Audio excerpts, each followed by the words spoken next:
Chatterboxes. This is my review for Love and Hip Hop Atlanta Season 9, Episode 7, Black Diamond.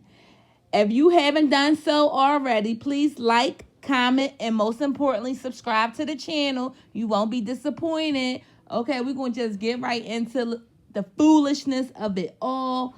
So it starts off where we left off, where you see Scrap, you see Shooter, you see Cheyenne, you see Erica Mena, you see Safari, you see Kiyomi, and you see Shooter. So they're going back and forth, and you see Erica and Safari, they in like they confessional, and they were saying how Shooter was the player of the night. He was just sitting, they're acting cool. He stayed, by Kiyomi's side. And, what's his name? Safari was like, yeah, they even had matching outfits on. I'm like, and he's sitting up there eating spinach, raw spinach. I'm like, oh man, he's a goddamn fool. So they were going back and forth. It's hard to kind of make out everything that they were saying. But Shooter and, what's her name? Cheyenne. They never really had a chance to talk one-on-one, but she did get her stuff out. She was like, we were just together last night.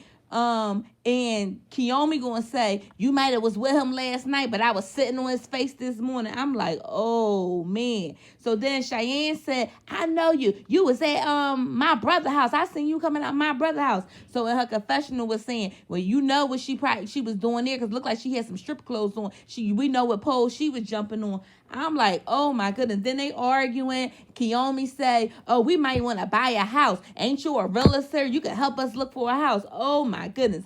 So Kiyomi wasn't trying to look like she was pressed inside, when they were arguing in front of Cheyenne. But when they left out, she was a little pressed and she was a little heated because Cheyenne said that she was around his kids. So she was like, oh, you got her around your kids? She act like she was the only hoe in town that was around his kids, like it was some kind of honor to be around his kids. Evidently, he don't respect his children enough not to have all his hoes around him, but that's another story for another day. Anyway, so she was out there talking to Shooter, and he actually had a nerve to sit up and kind of felt away because he questioned her to see if she was messing with Scrap. She was like, well, I ain't messing with Scrap. She said, I know him, but, we don't have anything going on. Well, if y'all got an open relationship, why don't y'all worry about what the other person is doing? Is it rules to the open relationship? You got to know everybody that each one of you guys are seeing, or they can't get serious about the other person. I don't know. I don't know. Like, to me, it's weird. If it's open, it's open. That means y'all free to do whatever y'all want to do. No red. That's the way I look at it. So she was saying, well, are we going to get past this, or are we going to let it go? We can move past this. And he was like, yeah, I don't want to hold no grudges. So Kiyomi and Shooter, is that her name? Yeah, Kiyomi and Shooter, they decided that they was going to just let the incident of the night go. And trust and believe it's going to come back up. So now you have Cheyenne. She's sitting up there. Now she's coming at Scrap saying, well, you just said you stood there. You ain't say nothing. He was like, hold on. First, you didn't want me to know. Now that I know, now you mad at me because I ain't say nothing. He was like, I don't got time for that. He was like, you shouldn't be allowing, don't let him see you sweat. He's not worth it. You too bossy for that. Because she started crying, saying, I'm hurt. He hurt my feelings. I'm hurt. Oh, he broke my heart. Like, this is with her crying. I know I'm doing a bad reenactment of it, but this is how she was. And I understand, and they were true feelings. That was true heartbreak. There was true feelings. That was everything about that scene was real. But you put yourself in that situation messing with this fool. You didn't, in your back of your mind, you didn't think to yourself, why he's not letting everyone know that you guys to go together? Why are you a secret? If y'all supposed to be in a committed relationship, people should have known about you. Point blank, period. Don't never let nobody keep you in the shadows if that's supposed to be your man. Because if he good to lay up with you, when y'all in the room and y'all home and you let him get inside your cookie, he should be good enough to let you be seen to the world by his side. Point blank, period. That's all I gotta say about it. Okay, we moving on from that. Now we have Safari and Erica with the little baby girl. Now, is it me or are you guys sick of seeing them jump from franchise to franchise too? Like, it's not like they giving us much on these shows for them to keep securing a spot on on different franchises. They're not that great of a storyline. Like, I don't care that y'all married. I don't care that you just had a baby. Congratulations. I wish you guys the best. But who cares? Like, I mean, I ain't trying to be rude, but who cares? So Erica was just saying how, New York raised her. It taught her everything about the grind, but, Atlanta's where they trying to raise the kids and have a foundation. Safari was talking about how, he liked being on the road, he liked making money, but he need to learn. It's coming time where he got to learn how to juggle both because he want to be there for his wife and his daughter as well. Okay, I mean, didn't we hear that on Love and Hip Hop New York? Did y'all have to come to Atlanta to tell us that? And what was up with Erica's outfit in the daggone confessionals? Her titties look like if she moved once, they was gonna pop out the dress. Like, I couldn't wear no. When you're big breasted like that, those outfits that dress that she had on, she shouldn't wear. Titties too goddamn big for that. Too goddamn going big. So anyway, moving on from there. Now we had Bambi. They at the cabin, and she was on the phone with her son, and her son, Scrappy, and his daughter was there too. I forgot her name. So she was just saying how she missed them and she was kind of ready to go home. So then it cuts to Ciara and Carly. They outside. Ciara bought Carly some hot chocolate. I guess is like her peace offering. So she was like, well, what's going on with you, friend? I feel like we haven't caught up in a long time. I'm trying to get back, to where we were. So Carly, then broke down and told her, well, I'm married. She was like, well, I didn't know, but then I know. Or whatever. She was like, yeah, and when I was married, he had a nerve. When I was going through my IVF, he had a nerve to be sleeping with a girl in our house, in our bed, while I was going through all that. Oh, I'm so sorry, friend. I be going through the Ciara. I be going through my own stuff, and sometimes it's hard for me to be a good friend to my friends. She was like, I lost a lot of friends in the past because I'm so selfish, and we need to agree that we're not going to go there anymore because, we need to be there for one another, and we need to hold each other accountable for each other, actions, and don't let us go, away from our friendship. Now, y'all know I'm going off script because I forgot all the crap that they were saying.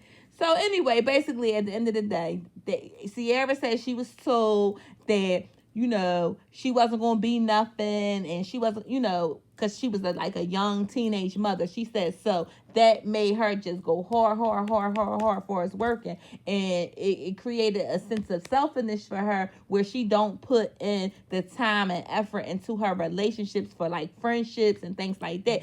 But in return, she expects people to do it for her. So they agreed that they're going to be better friends to one another. So, Rome wasn't built in a day. So that's good. That's progress. So now we on the bus with the ladies. They're going to, I guess, the destination. Oh, they're going skiing. So Ciara, she was drinking, and Spice said, Ciara, you drinking again? And Ciara's like, yes.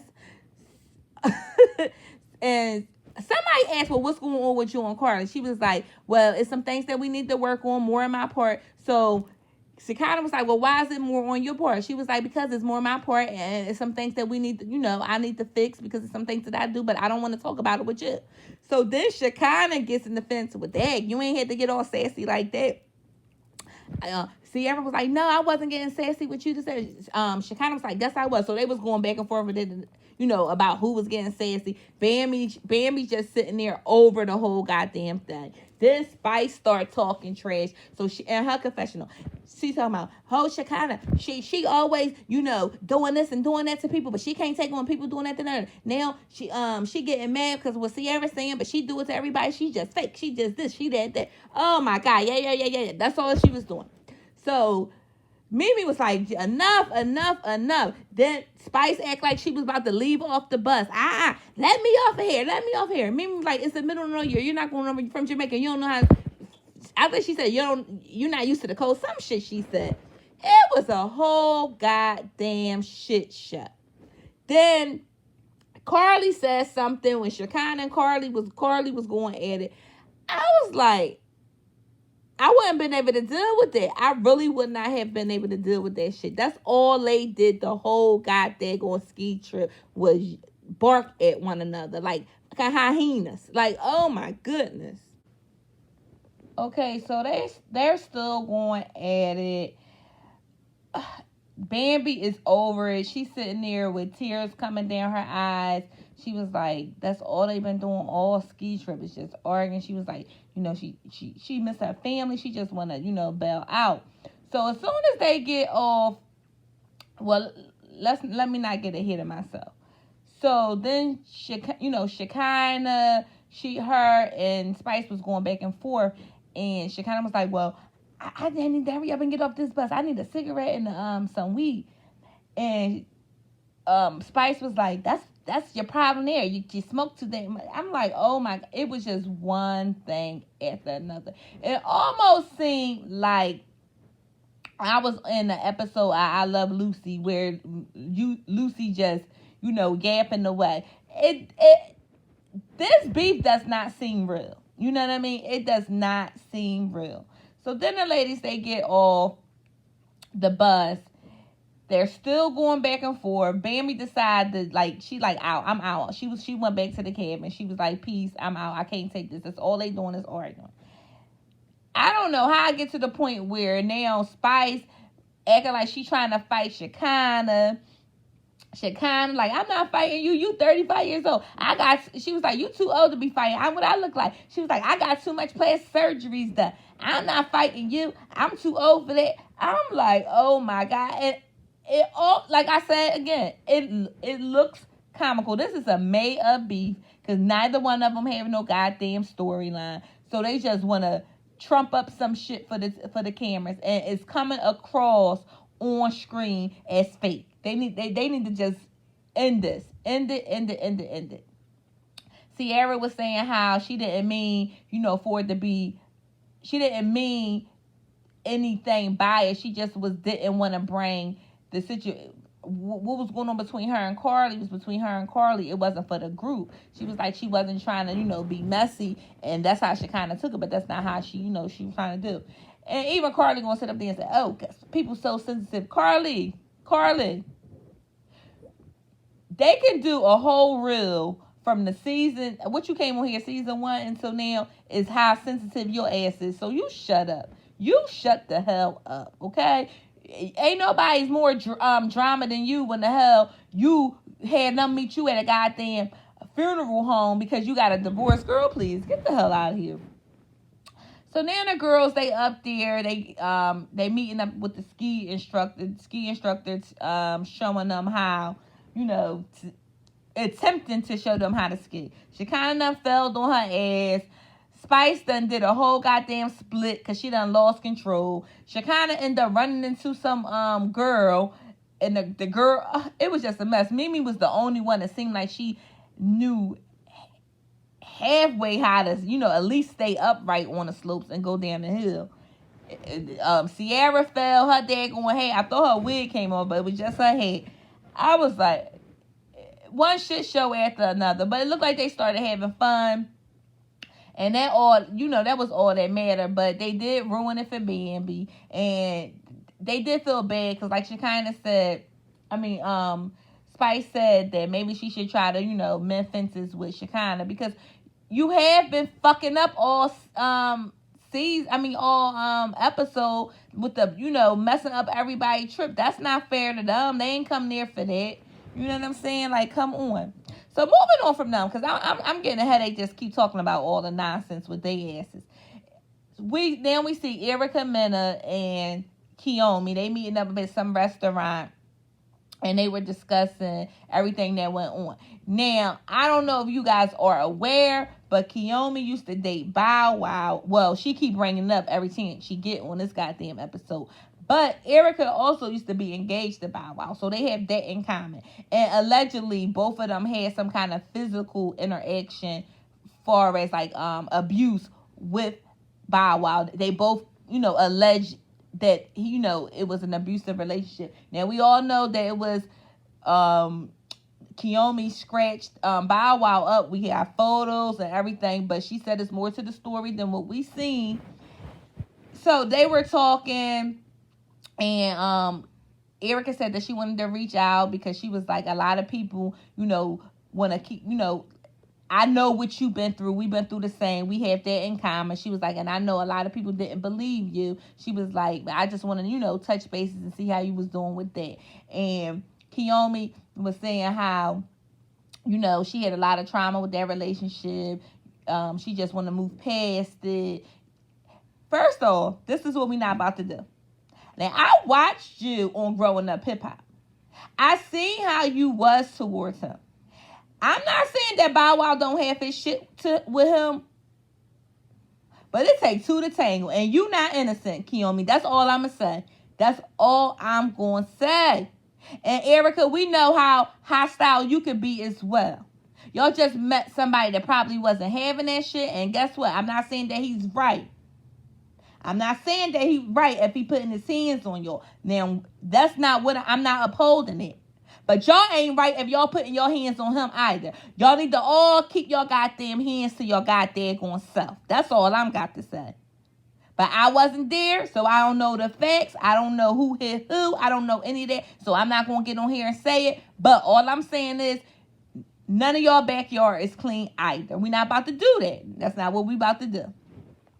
So then they got into the events that happened at, Young at the party at the game night when Young Jock restaurant. So she explained to Erica how her and Shooter have an open relationship and it seemed to be working, thus far. Because Erica was like, well, I, like the way you handle yourself, and from, where I was seeing, seemed like, he's, has your back and he's there for you. Then she sitting up there and was like trying to down Cheyenne, talk about she basic. Let me tell you something. You're not about to sit up here and make it seem like Cheyenne is beneath you or Cheyenne don't hold a candle to you, because that is not the case. I'm not going to take it away from you because you are an attractive woman, but Cheyenne is as well, okay? You vanilla and she chocolate. That's all. That's it. You're not better than her and she not better than you. Y'all on equal playing field. Okay? And you the one who playing this open relationship bullshit. So she said to her, she was so basically we saying if Shooter playing around, then she'll step off. She was like, but she don't have no inclination that he's not being upfront with her. She also gave Erica a gift for the baby. It was like a little jewelry box, and I thought it was really cute. Her little first jewelry box. All I'm gonna say is, I don't dislike Kiyomi. I don't like the situation that they're in, but that's the situation that you're in, and okay. But I don't like y'all getting on here and making it seem like y'all innocent in the things that y'all do and want to point the finger to everybody else. Everybody got a hand in doing and creating these messes. And y'all gonna have to all be held accountable for the shit that y'all do. And that's just true tea. That's just true tea. That's all I gotta say on that issue. So Mimi had a surprise for the girls. I guess they're going into like in town where they have like a Ferris wheel and things like that. So she's actually paired Shekinah and Spice on the Ferris wheel together, I guess, so they could work out whatever issues they got going on. Now, at first, the people was, the girls, they wasn't feeling it. They was giving her a bunch of pushback. Who the hell really want to get on a Ferris wheel? I know the hell I don't. But they agreed. So when Shekinah and Spice was on the Ferris wheel, they were able to talk and hash things out. Like I said, this was a fake beef. So what it was, Spice said that she traveled like every other week back and forth to Jamaica to see her kids. She was like, and Shekinah was supposed to show her a place when she was here. She said, and when Shekinah agreed to show her the place, she bought a plane ticket. She was like, and when she called Shekinah didn't answer. So you made her spend money. It's not a lot of people that she trusts. She want to hurry up and get her kids, to the States, so she don't have to keep doing the back and forth. So Shekinah was like, you gonna get mad at me like that for only one time I didn't answer the phone? She was like, but you gotta look at it from me. From my point of view, I paid, a plane ticket and you didn't answer. So Shekinah was like, well, soon as we leave here from the trip, you want to go look for a place? So Shekinah was like, and I'm making sure that I pick up every one of her phone calls. So they hugged it out. Shekinah was like, in her confessional, this was the dumbest fight ever. Yes, the fuck it was. And I don't think that it was real, but I'm going to let y'all have that. I really don't. So they were holding hands as they was getting off the Ferris wheel. So the other girls was like, oh, it looks like they made up. And Mimi was like, yeah, look at them. They holding hands. I'm like, oh my God. It's just all... I'm happy they made it. I'm happy that they made up. But like I said, I don't really think that it was real anyway. But I can't get these minutes out back in my life from watching this nonsense, okay? Like, I was really irritated that they put this shit on the goddamn screen. Excuse my rant, y'all. So, now, we have Ciara. She all of them came back to the cabin. She went to go check in on Bambi. And Bambi, was saying that she just needed some time to herself, needed a minute to clear her hair. She took a nap. She was like, she, can't wait to be able to go home and let her husband know about the news. So she was good, because Ciara was telling her how she was, worried about her and things like that. So she said, I'm fine. So now we see the girls, they in the hot tub. So Carly was asking... she asked Mimi first, well, what you thankful for? So she was like, well, I'm thankful that Spice and Shekinah was able to get together. She said she also thought that the trip, went quite well, which I don't think so, but okay. I don't know what she measuring it on, but it was a fucking, the trip was a goddamn disaster. So Carly was saying how she's happy that her and Ciara was able to talk things out and that they're on the right track, because Spice asked her, y'all moving forward? She was like, yeah, we moving forward. She was like, we not there yet, but we'll get it together. And so they asked Shekinah, well, what did she right before Shekinah said something. She made like a little joke. Shekinah funny as heck. She really is. I like Shekinah.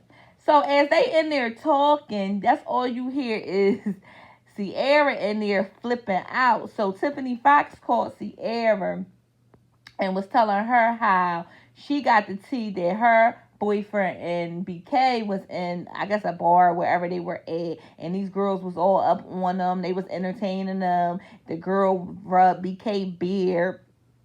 So she hung up the phone with Tiffany Fox and she called BK. She was like, where you at? Who you with? I'm not with nobody. So he was denying it for a good couple minutes. Then he was like, so she was like, you ain't with no girls? You ain't with no bitches? You ain't going with no girls? He was like, well, we wasn't with them. They was sitting next. Okay. So why you just didn't say it was, you already knew where she was getting at. Why you just didn't come out with it? You made her pull it out of you. So she was like, you in Atlanta. It ain't nothing that you going to do in Atlanta that I ain't going to get word back. So she was like, that's why I don't fuck with you, because you doing messy stuff. I ain't with no girls. I ain't doing this. She was like, you ain't with no licensed girl. It was just like, they was just arguing back and forth. So now the girls came to see what was going on. So she told them, yeah, Tiffany Fox called me and basically told her what I just explained to y'all about BK being with the girls and things like that. She said, so y'all wonder why I was all upset when I thought I was pregnant. She was like, because for a year and a half, he been acting like he been Prince Charming and things like that. And I know my gut was telling me that he did something wrong. So I checked his phone and he been searching after his ex-girlfriends, the top 2 people that was in his search engine. She was like, that's why I want to have a baby by him. She was like, he can have a cancer, what she said, stroke, a heart attack, some shit she said, I forgot what her. She was like, I don't want to have no baby by him. She was like, and if I don't listen to my gut, I'm a dumb bitch if I don't leave him alone. All right, well, leave him alone. And that's what, no, everybody was quiet, nobody interjected, nobody gave their 2 cents, they just heard her out. And sometimes that's all you need to do is hear somebody out. Let them vent. Just let them vent. But if you going through this with a man and you talking about you don't care if he have a stroke or whatever the hell you was saying, maybe they ain't the man for you. Maybe he ain't. I'm just saying. Okay, last but not least, now we have Scrap. He's with his sister Cheyenne. They meeting up. They're meeting up with Kiyomi and Shooter. Cheyenne was able to get in touch with Shooter, and they arranged the meeting so they can kind of like hash things out. So Scrap was asking Cheyenne, "Are you in love with him?" and things, and so she said, "Yeah." So this is a whole goddamn shit show. So they meet up at some kind of dock or some kind of discreet place. And they were actually able to talk. So basically, Shooter was like, well, do you remember when you told me you needed some time off because you had, study for your, your test and everything like that? She was like, yeah. So he saying in the time that you took off to focus on your career, to get your real estate things, he decided to go fucking around. So he said your position been filled. He is first of all, Shooter he's a cornball in every sense of the freaking way. And my gut is telling me Kiyomi really don't want him. She just want what he can give her. And right now, it's just another storyline to give you exposure. That's it. Because he's a cornball. So, Kiyomi sitting there all smug, like she this boss bitch. Bitch, let me tell you something. It's nothing cute about, even if he is being with you and he making it seem like he's preferring you over her, he's still letting you know that he out here doing him. It's an open relationship. It's nothing cute in it. It's nothing cute. He's not yours. It's nothing cute. And just like you thought it was cool when you was talking to Erica and when you was letting her know how you been around his kids and things like that, and Erica explains to you that she's real good friends with Ciara. What if Erica go run that information back to Ciara that you frolicking around her children? You just created a whole bunch of messes that you don't need to. I mean, don't get me wrong. I'm not putting that all on you because Shooter allowing you to, because for real, he should put his foot down, not let all you women around his children. He's not doing that, but we already know what kind of nigga he is, okay? Sorry I said that. Yeah, I said it. He ain't shit. So anyway, they were going back and forth, and that's when she ended up saying, I'm around your kids and things like that. So Kiyomi like, you around his kids? Because I got my times when she said it, because I said it earlier on, but she actually said it in this scene. She was like, oh, you letting her be around your kids? Now she getting hot. You know what I mean? Kiyomi's getting mad because now you know that it may be a little bit more to their situation than what you were told. And then she went on sit up there talking about, oh, she ain't nothing but a basic bitch with bad bangs. She ain't cute and this and that. She gonna, because she said to Shooter, what you want her with? You gonna have ugly kids and don't you want pretty babies? What? I'm not gonna lie, y'all. I'm not gonna lie. I didn't really have an opinion on Kiyomi, but I didn't like that. I didn't like that. She rubbed me the wrong way. Okay, she rubbed me the wrong way. Cheyenne is pretty as well. She's trust me, he didn't upgrade with you and he ain't downgrade with her, okay? To me, y'all evenly yoked. That's the way I look at it. So Scrap, so they were going back and forth. So Scrap was like, well, won't y'all have a conversation with one another without the distraction? So they walked to the side and they were able to talk. Kiyomi was in the car. And basically he said the same thing that he said earlier, that when she took that time off, he replaced her like it was a fucking job opening or something. Like, boy, please. Like, poof be going by. So now Kiyomi getting out the car, like, come on, like, all. So, like, she cocky with it. I mean, you act like he a goddamn prize or something. Now the two ladies going back and forth at one another. Cheyenne talking about she don't want it with me. She don't want it. Kiyomi was like, bring it. So then they charging at one another. Security is, in between them because we already know that ain't nothing going to go down between them. Everybody walking around. Well, Kiyomi looking crazy with that big fake ass, with that pleather outfit on, running around looking crazy. I don't know. I'm just over the whole situation. I feel like neither one of these ladies should be arguing over this man on national TV. It's a disgrace to see. Cheyenne deserved better and Kiyomi deserved better as well. You understand what I'm saying? Like, she even brought up the fact that Kiyomi was over Scrap House. So, Kiyomi trying to make it seem like it wasn't anything to her being with Scrap besides him helping her out with the music, but like they already cut earlier on in the episode that she was rubbing on Scrap legs and this and the other. And when she called Scrap out on it, Scrap was what Scrap said, he was like, I don't got nothing to do. Some bullshit Scrap said, and Shooter was like, well, that's not real convincing. Somebody's supposed to be going to business with what, Shooter? What? Do you care? If she is screwing him, what is it to you? What is it to you? Like, people be getting the game fucked up. They be getting the game fucked up. So that's all I got for this episode. If you guys like the content, please feel free to like, comment, and subscribe. I'm tired, y'all. I'm tired. So I hope you guys enjoyed the review. Holla at your girl. Bye.